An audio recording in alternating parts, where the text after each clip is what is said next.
Sesuatu yang tak disangka seringkali mendatangi kita. Itukah suratan dalam kehidupan, atau sekadar satu kebetulan? Kita asyik membicarakan persoalan hidup dan pilihan, serta kejujuran semakin berkurang.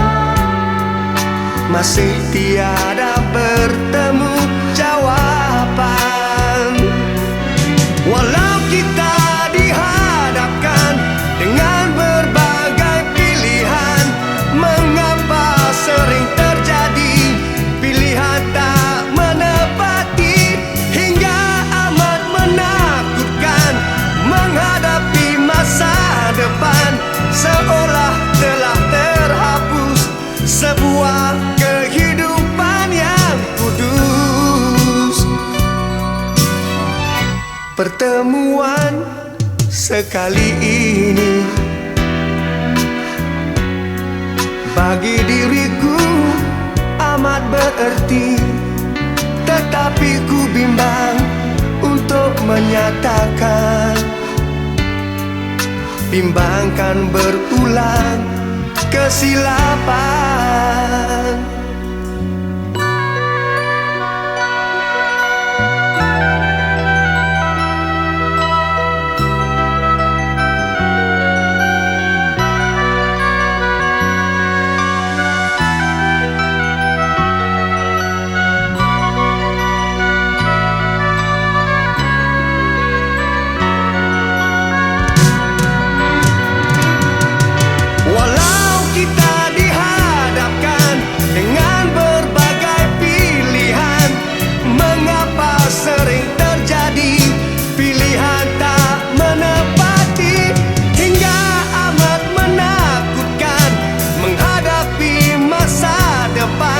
Seolah telah terhapus sebuah kehidupan yang kudus. Sesuatu yang tak disangka seringkali mendatangi kita.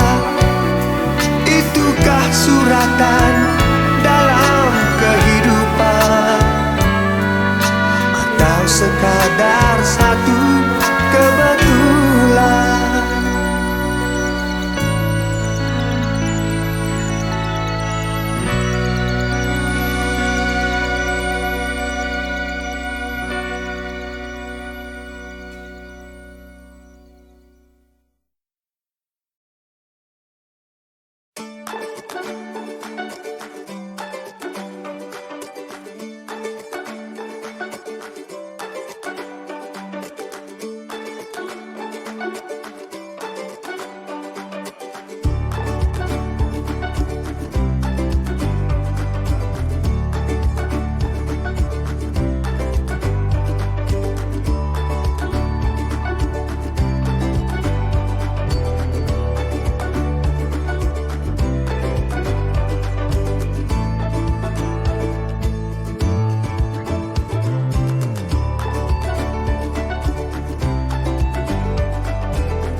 Bismillahirrahmanirrahim. Alhamdulillahirabbil alamin, wassalatu wassalamu ala asyrafil anbiya'i wal mursalin wa ala alihi washabbihi ajmain.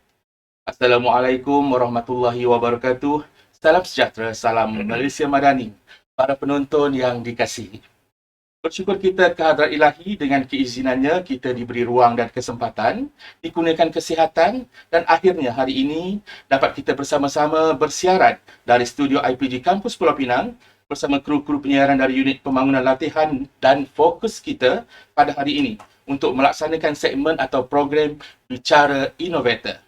Dan pastinya apa yang bakal kami kongsikan harapannya agar dapat memberi celik minda buat semua tentang inovasi.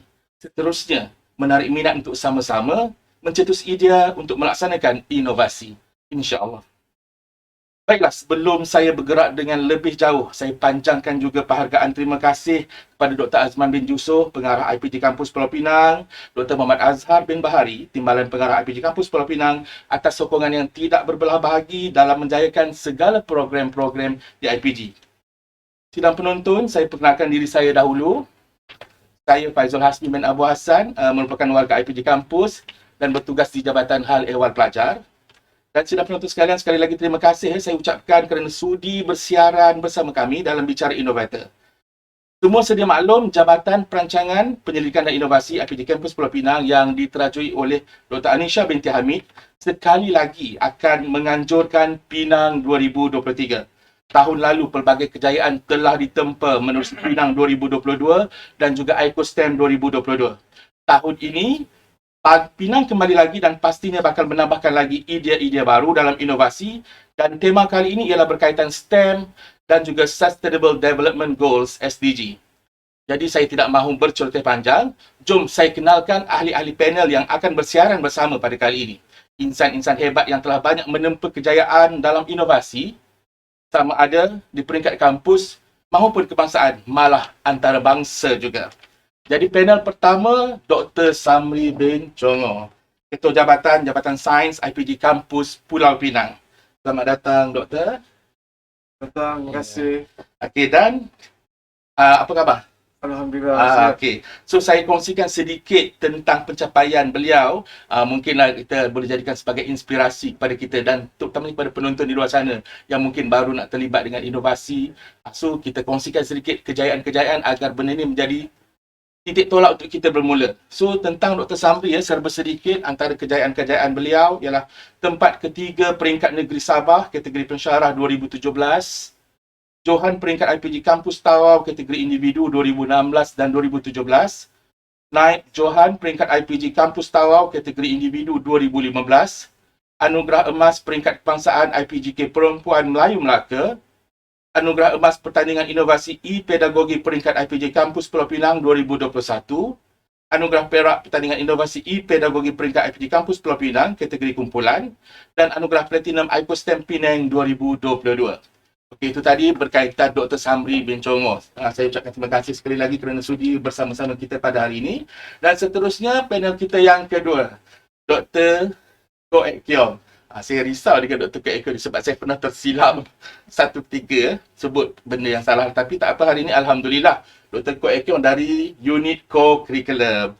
Okey, so saya kongsikan juga sedikit pencapaian yang sangat panjang ya. Dr. Koh Ek Kiong, tahun 2022 anugerah emas International Conference on STEM ICOSTEM anjuran IPGK Pulau Pinang.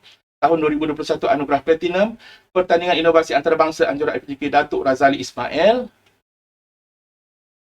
Banyak ni, peringkat kebangsaan ada, peringkat negeri ada. Jadi kalau rasa nak tahu banyak lagi boleh jumpa secara peribadilah. Dan seterusnya, saya juga mengalu-alukan Dr. Muhammad Faizil bin Ali, sahabat saya juga. Saya rasa kami dalam bidang yang hampir sama. Cumanya orang kata hari ini direzekikan dia dapat berbicara bersama saya dalam satu sesi talk show lah. Bicara Innovator. So Dr. Muhammad Faizil bin Ali, apa khabar? Baik. Macam mana perasaan hari ini? Feeling pertama bangun tidur hari ini? Okey, very good. Very good. Sabar-sabar nak kongsi dengan ahli panel dengan moderator yang hebat kan. Okey, jom saya kongsikan jugalah tentang kejayaan-kejayaan yang pernah dikecapi. So, peringkat kebangsaan, Johan pertandingan video kreativiti psikologi dan kaunseling sambutan sedekat BPSK KPM tahun 2018. Antarabangsa pingat emas pertandingan inovasi dan kreativiti psikologi dan kaunseling dan persidangan antarabangsa kaunselor kali kedua tahun 2022. Pingat emas dan pembentang seminar penyelidikan dan pertandingan inovasi peringkat antarabangsa IPGK Datuk Razali Ismail. tingkat perak First Sultan Abdul Halim International Conference of Education and Innovation 2022 dan banyak lagi. Jadi macam biasalah, boleh je direct personal dengan Dr. Bawa Faizil. Jadi tuan-tuan dan puan-puan, demikian tadi saya dah kenalkan 3 ahli panel yang bakal bersama kita untuk bicara innovator pada hari ini. So seterusnya kita akan teruskan kepada perkara yang bakal kita kongsikan lah. Jadi hadirin sidang penonton. Okay, kita telah pun berkenalan dengan 3 orang ahli panel. Jadi saya akan teruskan dengan bicara kita. Jom kita mulakan dengan soalan yang pertama. Soalan ini saya akan ajukan kepada semua ahli panel kita. Dan kita mulakan dengan panel yang pertama lah, Dr. Samri. Okey, Dr. Samri, bagaimanakah idea inovasi yang pernah kita buat ataupun yang sedang buat boleh tercetus? Boleh kongsikan kepada penonton di luar. Silakan. Terima kasih moderator Encik Faizul. Terlebih dahulu sebelum saya berkongsi tentang inovasi yang pernah saya hasilkan, yang pertama sekali saya ingin mengucapkan ribuan terima kasih kepada Jabatan Perancangan Penyidikan dan Inovasi kerana memberikan saya peluang untuk berkongsi tentang inovasi yang pernah saya hasilkan. Jadi soalan yang pertama sekali ialah bagaimana idea inovasi itu tercetus. Okay? Jadi yang pertama sekali kita perlu melihat kejadian manusia ini sebenarnya adalah sesuatu yang unik, idealisme dan juga ada sifat innovator yang ada di dalam diri manusia itu sendiri. Dan seperti yang kita semua maklum bahawa kejadian manusia adalah sebaik-baik kejadian yang diceritakan oleh Allah Subhanahu Wa Taala. Namun begitu, apabila kita bercakap tentang inovasi, saya melihat dari 2 sudut ataupun 2 faktor utama. Faktor yang pertama sekali adalah perlu ada faktor dalaman dan yang kedua adalah faktor luaran. Faktor dalaman itu adalah merujuk kepada desakan daripada diri individu itu sendiri. Misalnya dia perlu menghasilkan inovasi ataupun mesti menghasilkan inovasi.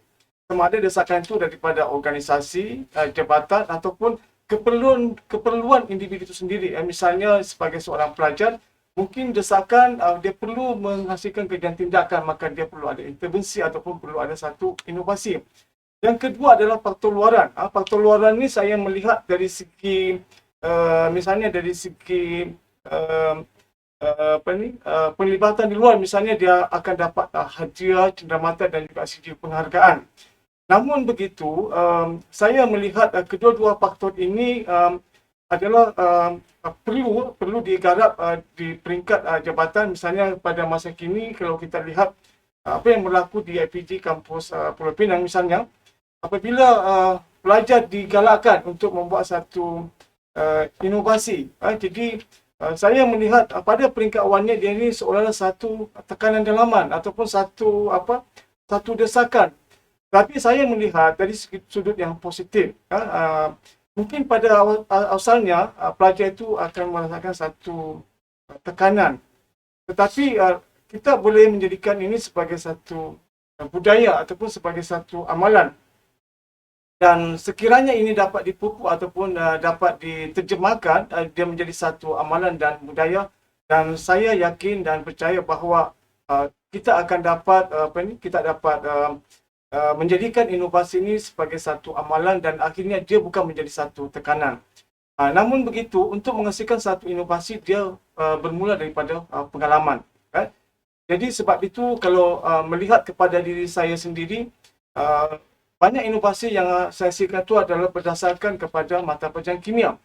Sebab berdasarkan kepada pengalaman saya mengajar dalam mata pelajaran kimia, saya melihat pelajar itu banyak menghadapi beberapa masalah. Jadi melalui inovasi-inovasi yang saya hasilkan, dia membantu pelajar untuk menjelaskan konsep-konsep yang abstrak dan sukar dalam kimia.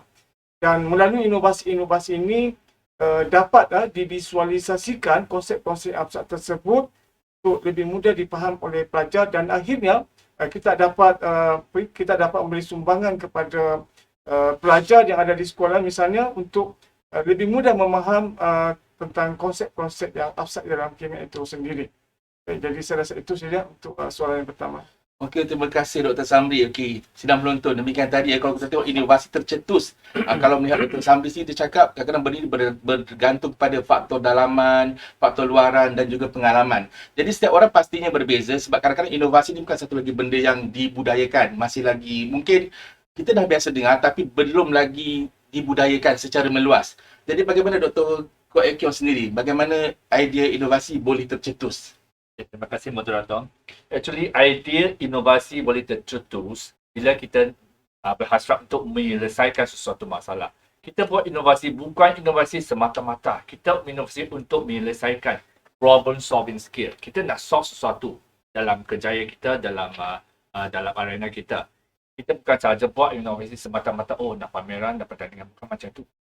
Contohnya dalam pengalaman saya bila saya mengajar ataupun melatih, saya bidang dalam pasukan pancaran dan co-curriculum.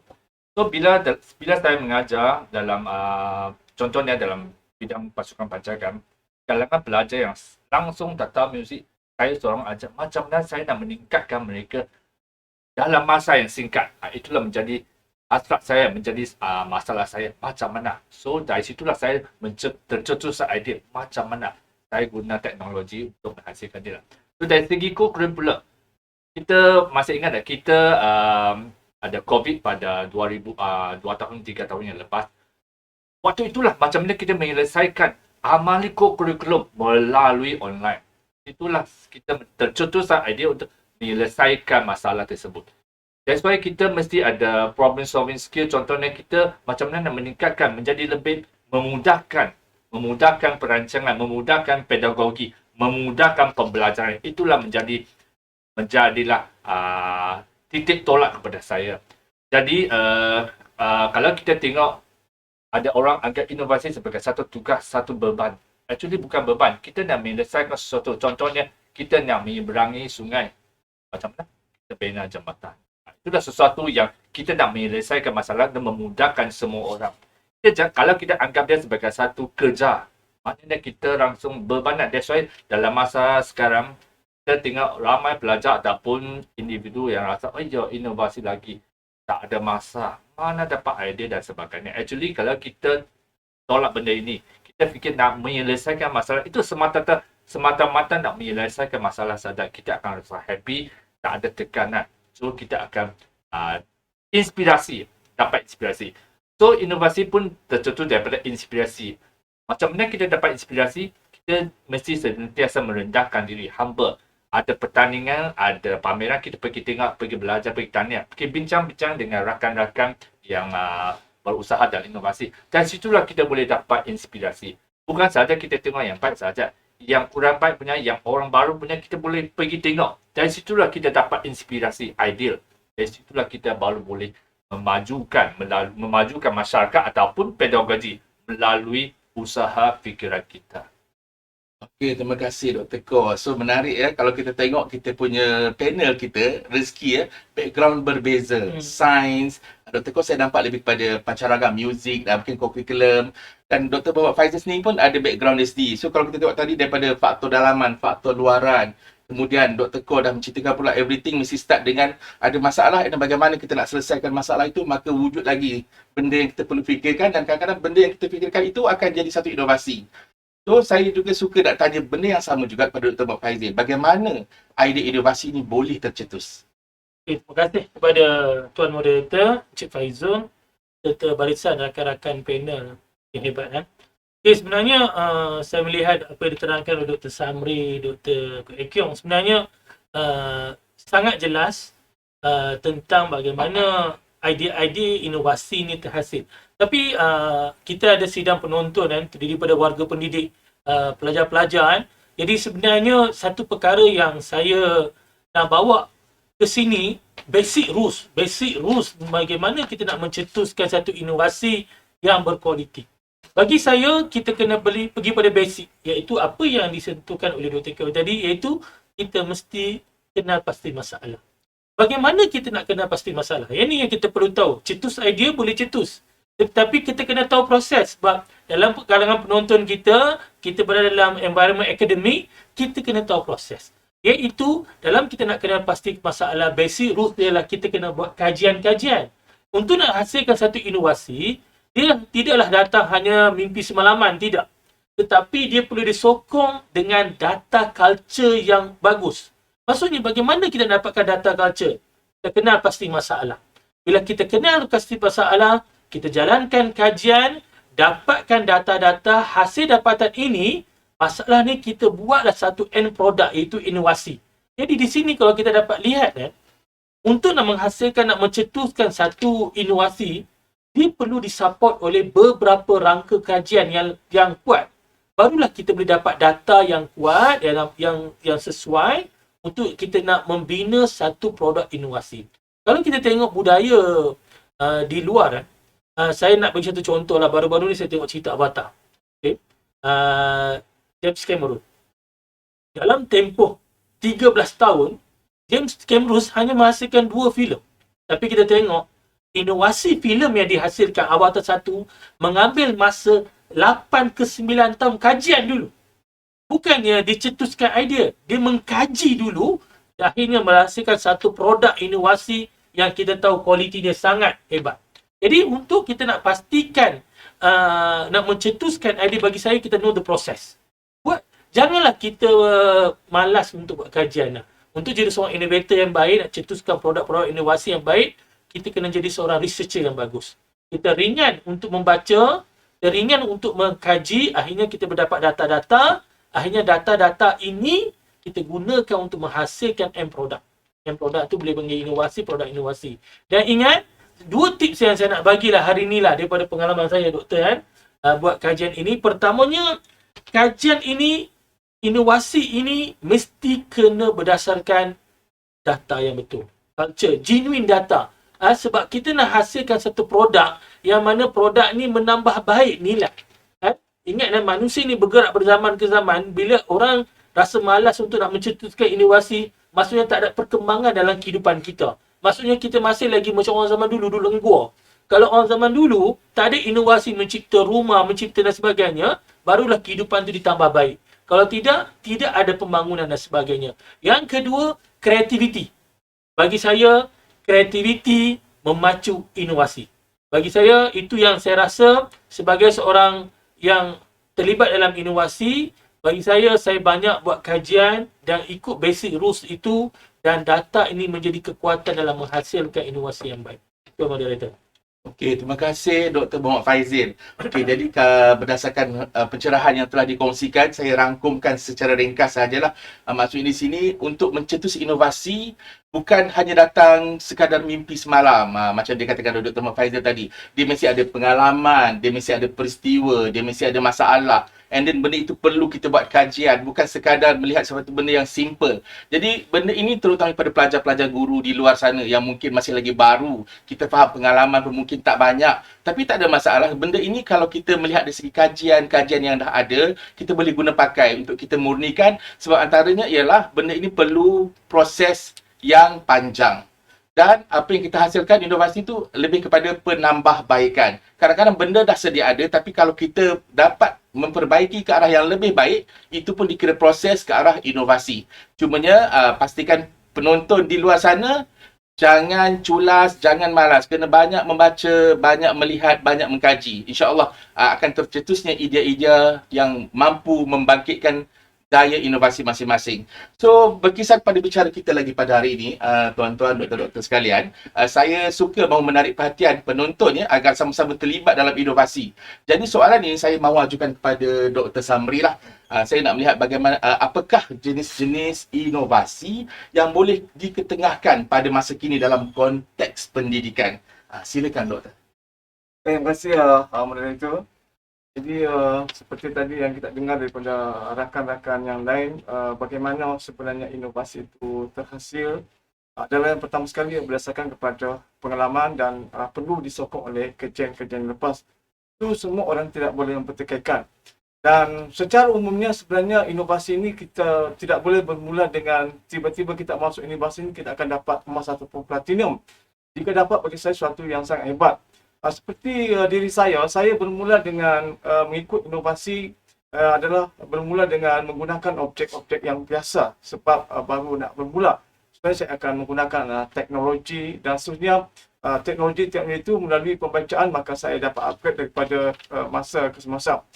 Sebenarnya merujuk kepada soalan daripada moderator tadi adalah yang pertama sekali ialah kita akan melihat dari segi inovasi dalam pendidikan itu. Misalnya yang pertama sekali adalah berdasarkan kepada kemampuan individu itu sendiri. Okay? Sekiranya individu itu mempunyai kemampuan misalnya di dalam bidang teknologi, dalam bidang ICT, dalam bidang augmented reality, dalam bidang pengaturcaraan, maka potensi yang ada pada diri inovator itu perlu dikembangkan untuk menyelesaikan masalah berdasarkan kepada pengalaman. Tetapi pengalaman pun tidak mencukupi untuk menghasilkan satu inovasi yang hebat. Seperti tadi yang Dr. Basil nyatakan, perlu ada satu kajian-kajian yang menyokong untuk menghasilkan satu inovasi yang hebat. Jadi sekarang saya nak berkongsi tentang inovasi yang saya dapat platinum yang baru ni dalam International Conference ICOSTEM. Sebenarnya apabila saya menghasilkan satu inovasi adalah disokong oleh beberapa kajian-kajian.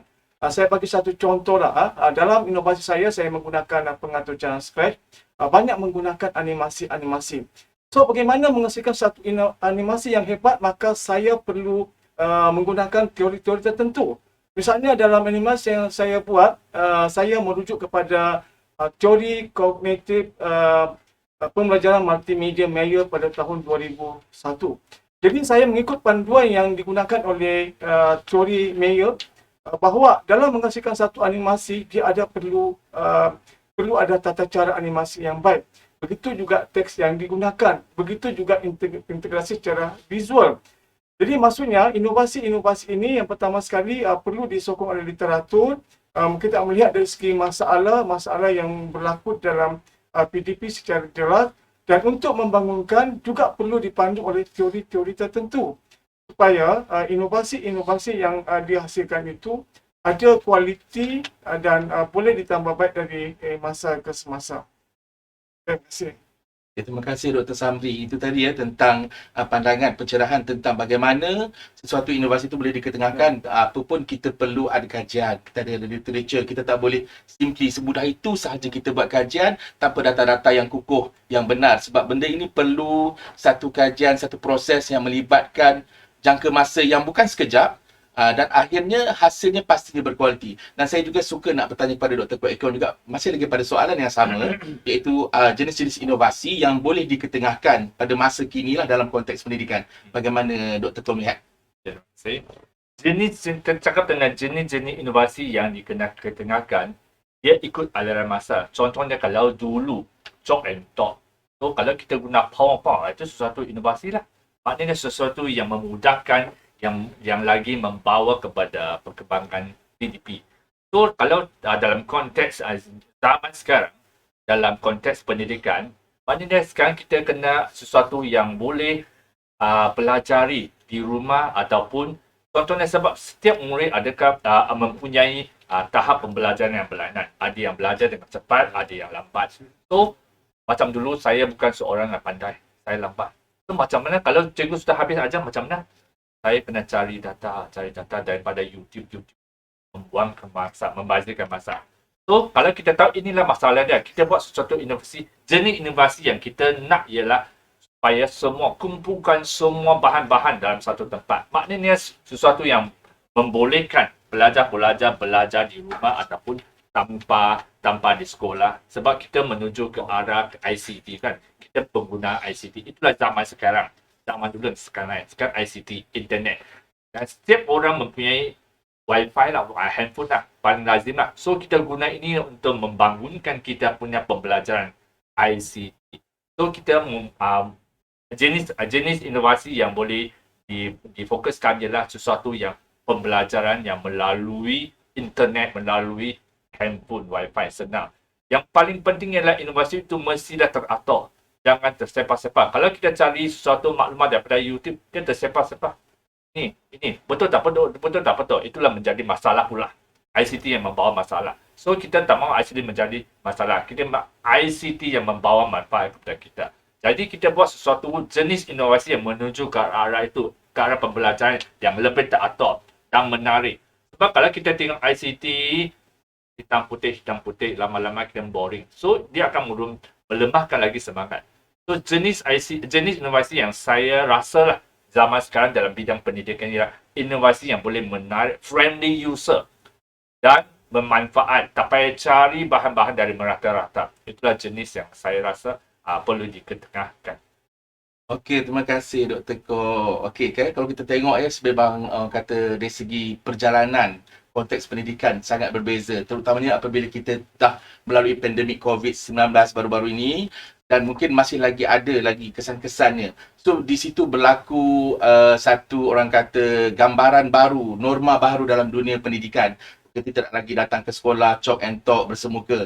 Dan rata-ratanya banyak secara online, secara maya. Jadi antara konteks-konteks pendidikan dan inovasi yang boleh dikeluarkan mengikut konteks sekarang ni mungkin lebih cenderung kepada ICT, media sosial dan sebagainya.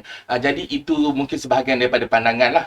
Dan kita juga nak teruskan dengan soalan yang ketiga. Saya nak tanya Dr. Muhammad Faizal lah yang ni sebab saya rasa saya suka nak mendengar apa yang boleh dikongsikan, itu tentang apakah kaedah untuk kita sebarluaskan inovasi kepada organisasi agar dia memberi impak yang positif kepada pengguna. Macam kita, klien kita, of course pelajar-pelajar guru lah. Jadi bagaimana Dr. Faizal melihat bagaimana kita nak sebarluaskan inovasi ini pada organisasi? Silakan Dr. Terima kasih Tuan Moderator. Soalan ni sangat baik Dan. Sebab sekarang ni kita berada dekat satu persekitaran akademik. Maksudnya bila kita bercerita tentang akademik, kita perlukan ada penemuan-penemuan baru, kita perlukan ada pembudayaan baru. Berkaitan dengan sebar luas, saya nak minta semua penonton dan kita fikir satu perkara think beyond. Kan? Janganlah kalau kita kata sebar luas platform dia, mestilah platform WhatsApp ke, media sosial ke apa. Tetapi itu adalah satu medium yang sedia kita maklum. Tetapi sebelum perkara ini jadi ke arah itu, kita kena ada satu perkara yang telah disampaikan. Saya sangat tertarik perkara yang telah disampaikan oleh Profesor Datuk Insinyur Dr. Staini Ujang dalam bukunya yang bertajuk Budaya Inovasi Prasyarat Model Ekonomi Baru. Dalam buku ini, Profesor telah nyatakan dengan begitu jelas, iaitu cara sebar luas yang kita buat adalah dengan memastikan bahawa ada pembudayaan norma baru itu. Iaitu norma yang kita nak bawa itu sebar luaskan pembudayaan berkaitan dengan budaya inovasi, penyelidikan, academician based dekat dalam kampus, iaitu organisasi. Dan di sini saya tertarik. Saya sendiri pun sebenarnya mulai tahun 2015 saya cuba berjinak-jinak dengan penyelidikan, dengan pertandingan inovasi. Masa tu saya tengok Dr. Keong ni sangat tinggi. Beliau dah pakar. Dan saya pun nak belajar banyak benda. So, saya bagi satu nilai kepada saya, belajar. Masa itu, dan sehingga sekarang saya tengok ada berlaku satu pergerakan, satu transisi budaya yang sangat baik. Dan di sini ni, saya nak bagi kredit dah kepada Tuan Pengarah kita, Dr. Azman, Timbalan Pengarah Dr. Azhar, dan juga kepada KJ JBPI, Dr. Anisha Hamid. Iaitu, saya melihat dalam 3 tahun kebelakangan ini, budaya inovasi penyelidikan dah mula menjadi perkara biasa dalam kampus. Syabas dan tahniah. Sebab, seperti yang disampaikan oleh Dr. Samri tadi kan, memang ikut aspek psikologi dan kaunseling sekalipun, banyak perkara dalam kita nak membudayakan satu rutin baru, norma baru ini, dia melibatkan satu peringkat paksaan dulu.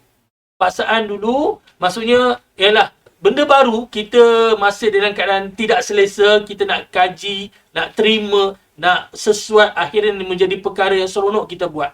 Jadi, kalau kita tengok 3-4 tahun dulu, perkara ni agak janggal lah. Kita kata nak buat kajian, nak buat inovasi, hanya beberapa orang sahaja yang buat benda ni.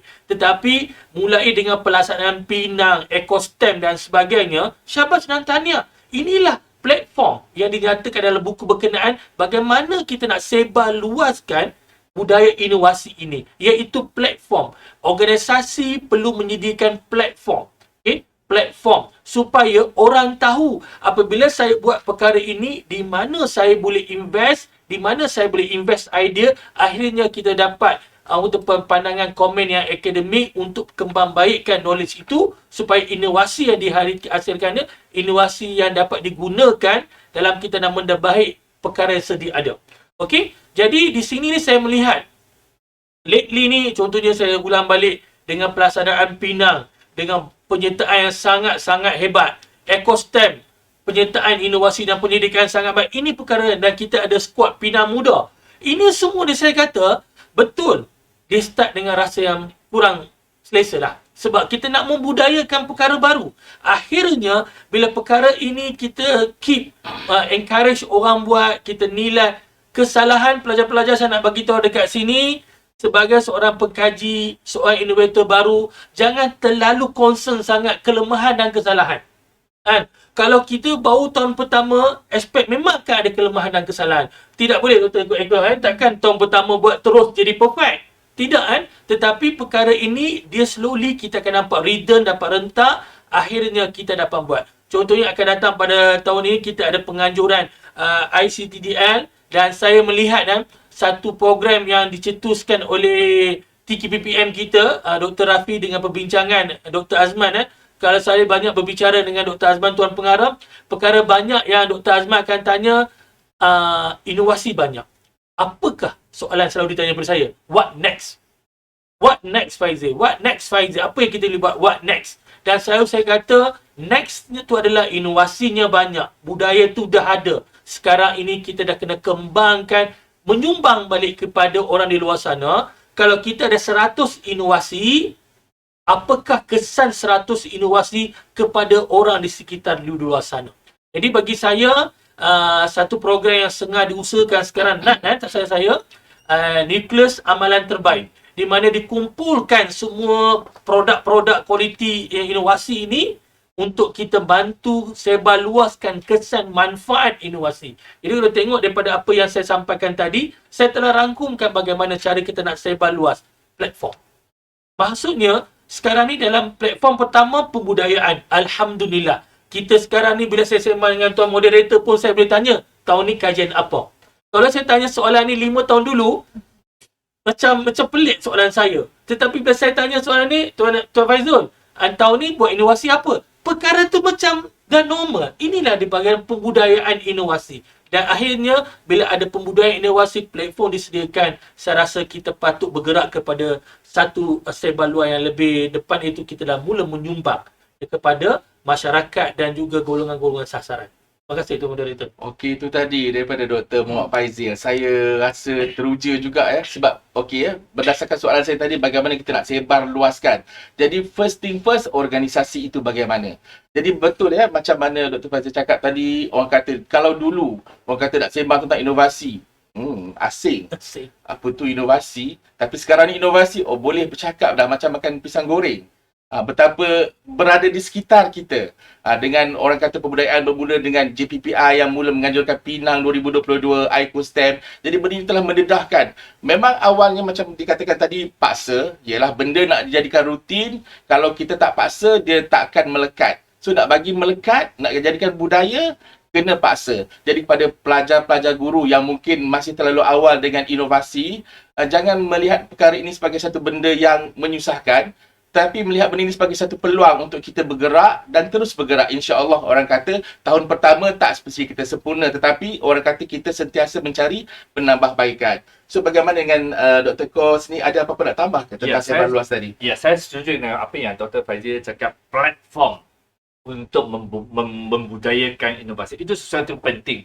So kita bertuah bahawa IPG kita ada platform ini, ada budaya ini.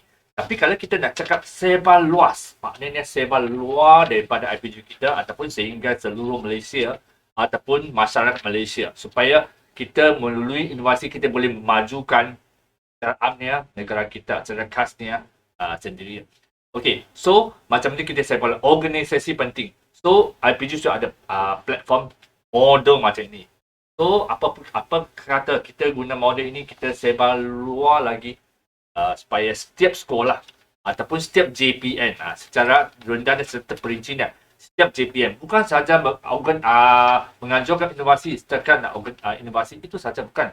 Kita nak betul-betul guna sungguh sepenuh hati. Kita nak menganjurkan inovasi sepenuh hati. Tujuan kita nak meningkatkan inovasi, bukan saja okey kita nak tugas inovasi ada. Itu saja, bukan cincai-cincai. Cincai-cincai itu tidak mencapai tujuannya. Ada saja. Kita tak mau ada, kita mau baik punya, ada berkesan punya. Jadi JPN pula ada peranannya, PPD ada peranannya, KPM ataupun IPGM itu sesuatu yang menjadi pusat nurun semua ini. Muncullah kita sini, kita sudah dalam satu track yang betul. So kita nak luas lagi, kita mesti ada satu pandangan, satu hasrat yang murni. Kita nak inovasi bukan setakat nak sahaja. Lagipun kalau kita perincikan platform pertandingan ataupun pameran, kalau kita perincikan, dia akan meningkat lagi. Contohnya kalau kita menganjurkan inovasi, tempat Johan, tempat kita 3 hadiah saja. Macam mana orang ada minat? So, setakat ini apa yang sistem kita ialah pingat emas, berapa ramai boleh sampai tahap emas, perak, kangsat. Maknanya ramai orang dapat dimotivasikan dalam sistem ini. Platform ada, sistem pun mesti ada lah. Bukan saja platform, bukan saja budaya. Sistem yang mulia, sistem yang betul-betul baru boleh mencapai keberkesannya dan keberhasilannya. Itu pandangan saya. Okey, terima kasih Dr. Koh. So, saya rasa untuk sebarluaskan ni memang kita perlu peranan semua pihak lah. Maksudnya platform dah ada, bagaimana organisasi itu sendiri memberi ruang dan peluang, dan bagaimana cara kita menghargai hasil inovasi itu. Bukan hanya meletakkan tempat pertama, kedua dan ketiga, tapi kita luaskan lagi supaya ramai lagi boleh rasa dihargai dan dimotivasikan untuk lebih cemerlang. Okey, saya akan ke soalan yang keempat, dan saya nak soalan ini saya akan ajukan kepada semua ahli panel kita lah. Mungkin biasanya kalau soalan keempat ni saya andaikan ini mungkin round kita yang terakhir, sebab kita tidak menjangkakan untuk terlalu lama berkongsi, sebab bagi saya biar sedikit tapi manfaatnya cukup besar. Okey, so saya terus pada soalan yang keempat untuk semua panel lah.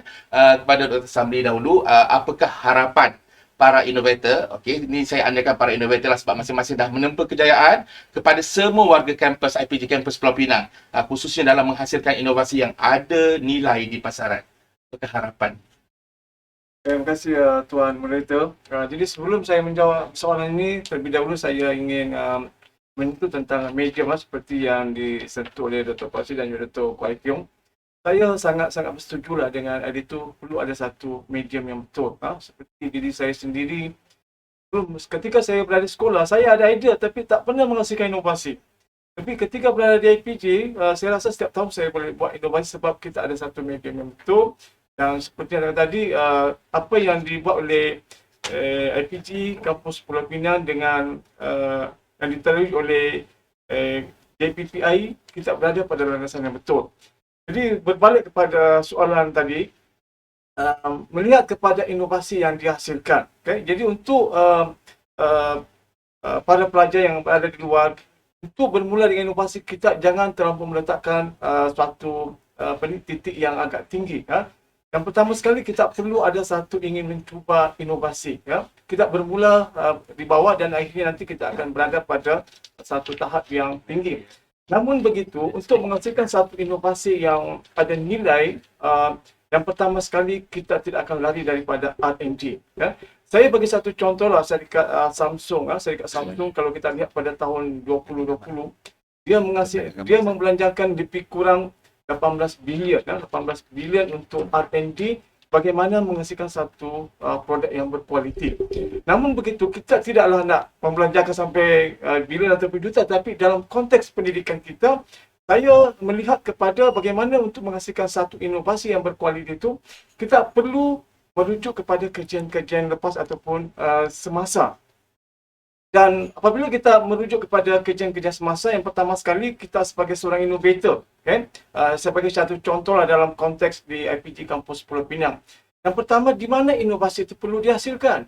Di mana? Sekarang sasaran kita katakan kita merujuk kepada peringkat umur di sekolah rendah. Mungkin kita akan melihat dari segi gender.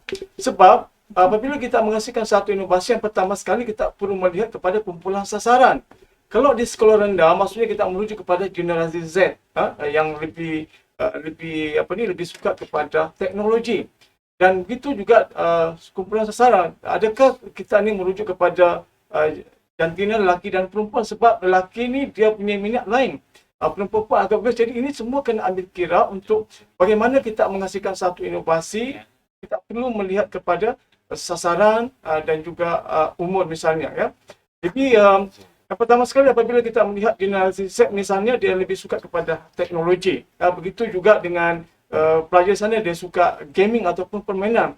Maksudnya apabila kita memberikan sasaran kepada pelajar yang ada di luar ni, misalnya di sekolah rendah, so maksudnya kita perlu ada satu data. Okay? Apa sebenarnya pelajar minat di dalam suatu inovasi yang kita boleh kaitkan dengan PDP. Sebab kita nak mengangkat inovasi ini boleh diterima oleh masyarakat di luar. Dan saya tidak menafikan bahawa terdapat inovasi-inovasi yang boleh dikomersialkan sekiranya berada pada landasan yang betul. Saya memberikan satu contoh apabila kita menghasilkan satu inovasi, misalnya pada masa kini kita perlu mengingat trend pendidikan di Malaysia. Sekarang ni kalau kita melihat trend pendidikan di Malaysia dan juga ekonomi negara kita, okay? Sekarang kita selalu bercakap tentang ekonomi digital, pendidikan digital. Maka inovasi-inovasi yang hebat maka perlu bersandarkan kepada digital. Okay? Jadi pada pendapat saya, untuk menghasilkan satu inovasi, yang pertama sekali adalah kita perlu ada satu R&D. Dan saya melihat pada masa kini pengaturcaraan itu, saya lebih suka menggalakkan pelajar menggunakan pengaturcaraan. Sebab kita nak ubah paradigma masyarakat, bahawa kita nak berubah daripada satu masyarakat pengguna kepada sebagai seorang kreator ataupun pencipta. Dan kita tidak perlu menunggu generasi yang kita hasilkan ni, tunggu mereka ada buat ijazah misalnya, ada masa, baru boleh menghasilkan satu nilai-nilai komersial. Sebenarnya apabila kita menyediakan satu medium yang betul, pelajar sekolah rendah sebenarnya boleh menghasilkan satu inovasi yang boleh memberikan keuntungan, mungkin saya boleh katakan nilai juta, dan inovasi-inovasi yang dihasilkan ini nanti boleh menjana pendapatan negara. Jadi yang penting sekali ialah bagaimana kita menghasilkan satu inovasi-inovasi itu perlu diterapkan kepada guru-guru yang ada di IPG, dan seterusnya nanti dia akan dilaksanakan di sekolah, dan pelajar-pelajar itu nanti akan boleh menghasilkan inovasi di peringkat sekolah, dan akhirnya mereka boleh menghasilkan satu inovasi mengikut kehendak zaman mereka, khususnya kanak-kanak misalnya. Apabila mereka menghasilkan satu gaming, bagi saya mereka yang lebih pakar, sebab itu adalah dunia mereka. Jadi sekiranya kita dapat pupuk nilai-nilai ini, saya yakin dan percaya bahawa kita dapat menghasilkan inovasi sama ada di peringkat IPT, di sekolah, dan akhirnya nanti budaya inovasi ini akan dapat disemai di peringkat nasional misalnya. Dan akhirnya kita akan dapat menjadi sebuah negara maju pada masa akan datang melalui inovasi ini.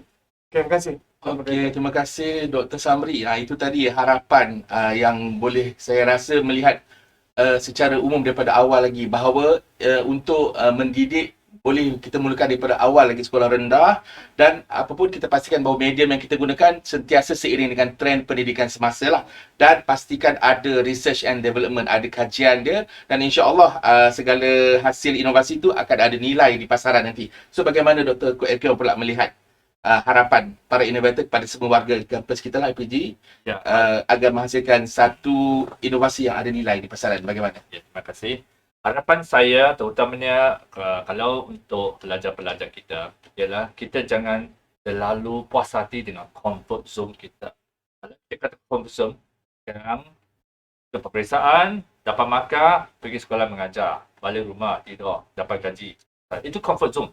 So kita sentiasa mesti ada habit think out of the box.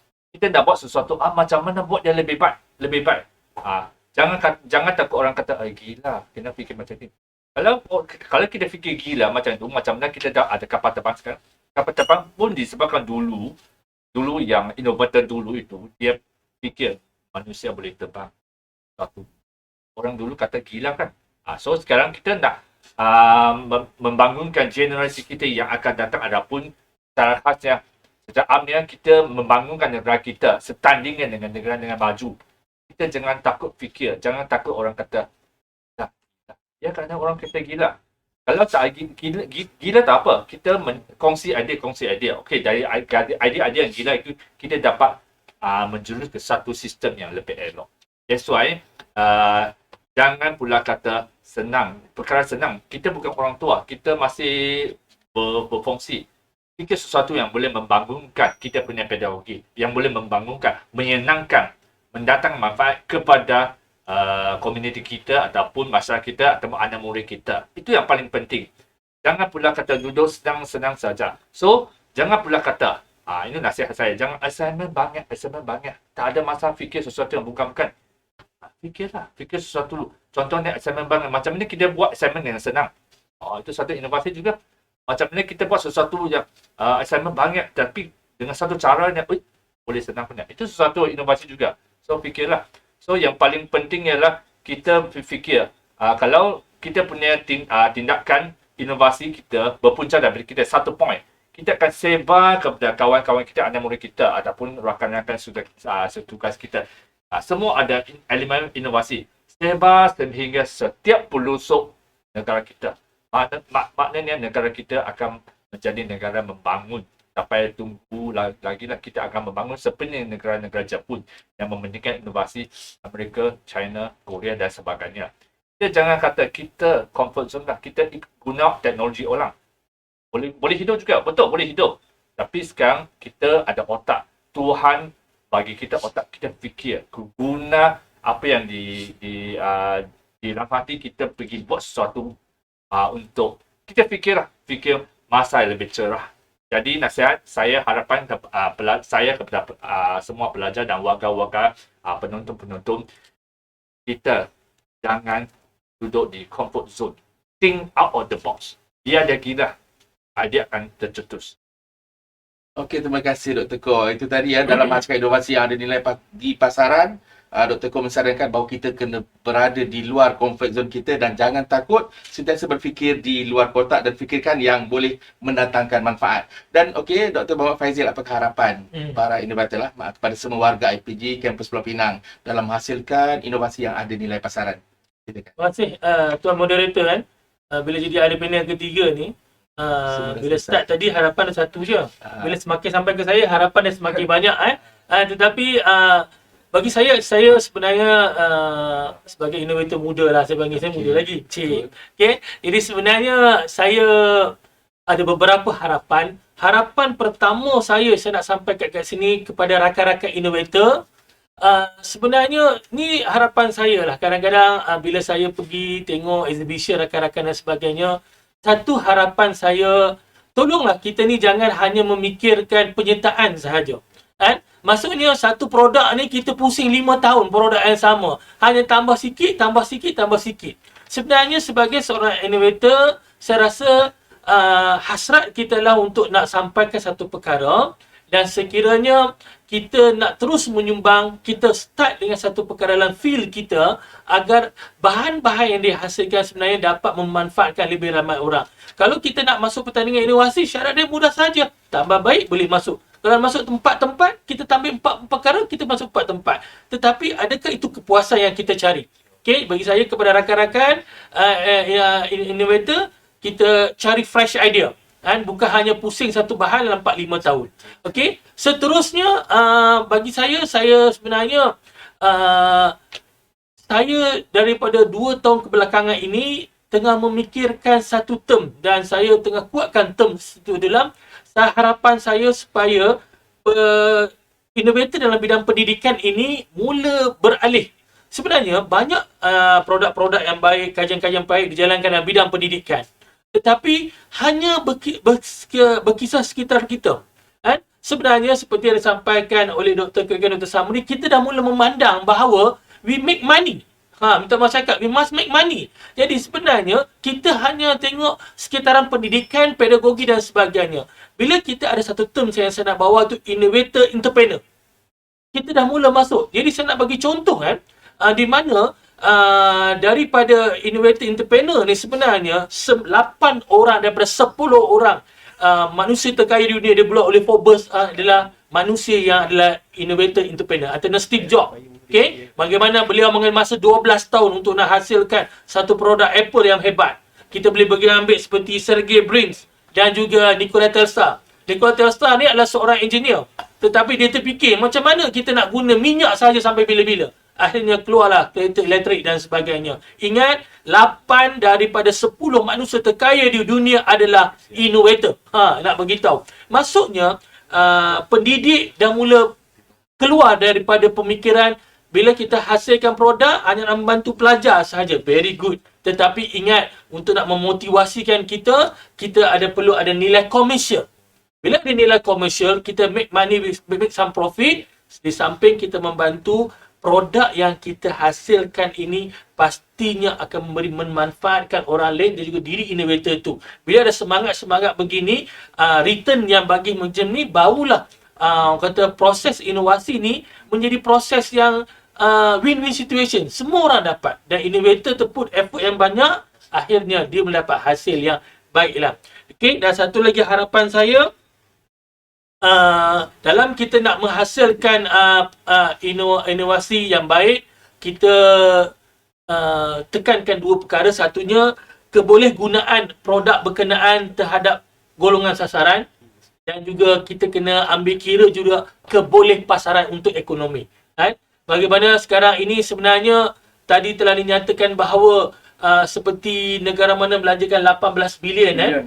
Saya pernah buat satu temu ramah dengan seorang pekaji daripada Malaysia yang telah menjadi PR di Jerman, diberikan grant penyelidikan sebanyak 4 ke 5 juta euro. Ingat negara-negara maju berani invest dalam penyelidikan berbilion ringgit supaya apa yang dibuat itu adalah produk bukan hanya melepaskan batuk di tangga, melekapkan KPI pada tahun berkenaan. Tidak. Bila longitude punya projek 8 juta, 9 juta, akhirnya produk yang dihasilkan itu produk yang boleh memberi manfaat kepada masyarakat lebih 10 tahun in future. Jadi itu saja harapan saya. Terima kasih. Okey, terima kasih Dr. Muhammad Faizil. Jadi saya terpanggil dari satu perkataan tu, maksudnya kita put effort, fresh idea. Maksudnya untuk mendapatkan satu inovasi yang ada nilai di pasaran, kita perlu melihat benda ni secara detail, secara menyeluruh. Okey, so tuan-tuan dan puan-puan, sebenarnya apa yang cuba kita tumpukan ialah bakal-bakal guru, para pensyarah dan juga staf di IPG Campus Pulau Pinang pada masa kini perlu melihat ruang dan peluang dalam meningkatkan ilmu menerusi inovasi, sama ada dilaksanakan secara formal ataupun tidak formal. Kerana senario pendidikan hari ini sangat berbeza dan memerlukan kemantapan dalaman yang tinggi. Kita juga banyak platform-platform yang boleh kita guna pakai untuk meningkatkan kompetensi seiring dengan teknologi semasa. InsyaAllah kita mampu menjadi yang terbaik dalam memartabatkan pendidikan negara melalui inovasi. Tuan-tuan dan puan-puan, saya kira kita sudah pun selesai ke semua soalan, dan saya juga mengucapkan ribuan terima kasih pada panel kita yang ada pada hari ini, Dr. Samri, Dr. Fuad Ekyong, Dr. Muhammad Faizil, atas kesudian berkongsi, memberi pencerahan, sebab saya yakin dan pasti ramai penonton di luar sana yang mungkin pada awalnya macam tertanya-tanya, inovasi ni macam mana, bagaimana, apa yang boleh menyebabkan kita terdetik nak buat inovasi. So apabila kita dah dengar tadi segala-galanya, insya-Allah pengalaman, pengetahuan, berfikir di luar kotak dan sebagainya kita perlu cuba, insya-Allah pastinya akan ada inovasi-inovasi yang baru yang boleh kita hasilkan. Jadi hadirin sidang penonton sekalian, saya rasa setakat ini sahaja bicara inovator pada hari ini, mewakili kru-kru penerbitan, unit pembangunan latihan dan juga kepada semua panel. Sekali lagi terima kasih. Mengucapkan ribuan terima kasih juga atas kesediaan kepada semua yang sanggup bersama-sama bersiaran bersama-sama kami. Semoga setiap apa yang dikongsikan memberi manfaat buat semua. Jangan lupa Pinang 2023, pertandingan inovasi pedagogi dan pengurusan, insya-Allah akan berlangsung pada 16 dan 17 Mac nanti. Anjuran JPPI terbuka kepada semua mengikut kategori. Jom ramai-ramai kita sertai dan memeriahkan Pinang 2023. Ingat tarikh akhir 20 Februari, daftar ramai-ramai. Sehingga itu saya mohon maaf atas kekurangan dan saya sudahi dengan Assalamualaikum. Jumpa lagi. Bye-bye. Waalaikumsalam.